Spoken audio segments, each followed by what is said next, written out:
So today was a rough day for me, and this is the second day I'm doing videos for my fitness YouTube channel. Um, for those of you, I don't think a lot of you figured out that I actually moonlighted to another YouTube channel because a lot of people are like, "Whoa, welcome back to YouTube." I got another channel, guys. It's called Warrior Soul TV, and I do videos for that channel every day. They're just not fitness videos.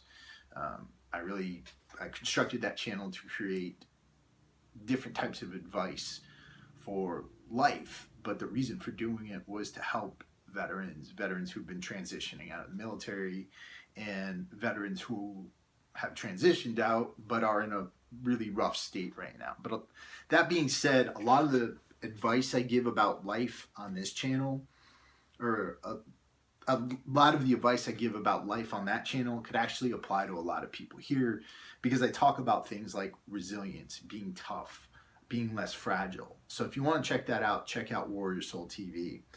The other development that happened while I was on my hiatus is I started a podcast, and that podcast is also about life. There may be some fitness stuff in the future, but I don't really plan on doing any fitness stuff for that channel. That channel, or that podcast, um, is specifically focused on talking about life, and life as it applies to a lot of our darker thoughts, but also life as it applies to um, what we're trying to accomplish. Trying to get us to be the best version of ourselves. And that podcast is called Chris Albert's Warrior Soul. The first episode was on uh, veteran suicide and resilience, developing resilience in your life to become a less fragile human being. Um, and then the second episode was on death and fear of death, and how our perspectives on death as human beings shape our lives. So if you're interested in seeing what I've been doing or what I've been working on, please check those out. I'd be eager to see how you guys think about those. I've been reading this book. It's called Gates of Fire by Steven Pressfield. And given that a lot of people in fitness are obsessed with the whole Spartan thing, I suggest you check it out. Pressfield's a really good author. He was a United States Marine. That book is passed around places like West Point, and Annapolis, and it's real popular amongst the military community, largely because the storyline represents represents kind of the infantryman's point of view of the Spartans, right? So what things look like from within the ranks. And it's a work of fiction. It's not historically, based on fact or anything like that. But it is a great, great piece of knowledge. Um, and the reason why I think a lot of you guys should check it out is because stories like that one, Jocko Willing did one on his podcast a few weeks ago called The Forgotten Highlander. And when you go through stories like that contain so much hardship and so much difficulty, you start to understand that you have a lot to be grateful for. You have a lot in your life to be grateful for. And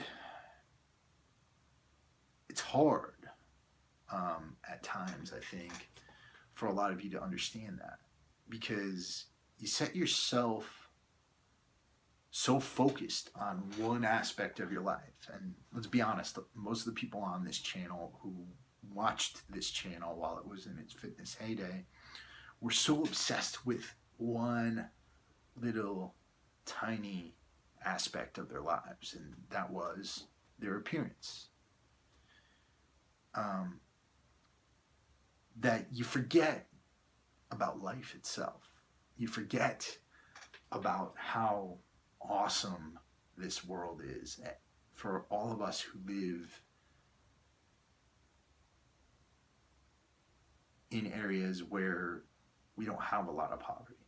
And to be honest, if you're watching this on a device, if you're watching it on a handheld device, if you're watching it on a computer, you're probably better off than 95% of the world.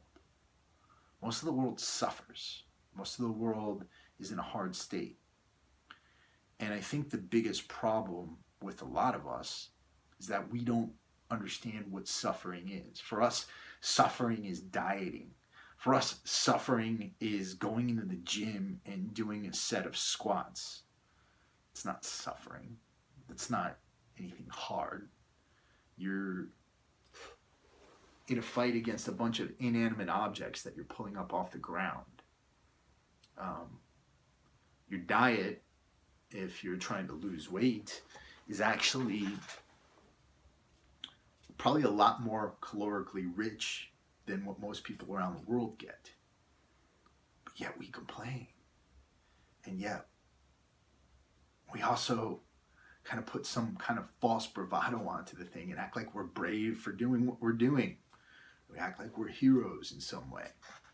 And I think it's because in a lot of ways we've become so soft as a society that we don't have any real challenges in our lives anymore. You know, our challenges are the traffic. Our challenges are, the fact that we didn't get up for our alarm at 6:30 in the morning and got late for work. Our challenges are the fact that we don't have any milk left in the refrigerator, so we got to go down to the store because our wife wants us to. Those are the kind of challenges and hardships we have. So I guess the point of this is not to mock you. It's not to make you feel like less of a man. It's to say, let's be grateful for what we have and let's be humble about our place in this world. Let's look at life as a complete whole and not obsess over one small aspect of life, which is how we look. Let's look at fitness as a whole and not obsess over the surface and very base goals of gaining aesthetics. And maybe that's me preaching. Maybe I shouldn't be imposing my values on you. Maybe I shouldn't be trying to claim anything else. And maybe I should just be up here trying to tell you guys how to get bigger biceps and better abs. But the side of me that really wants to help you, the side of me that ran this channel for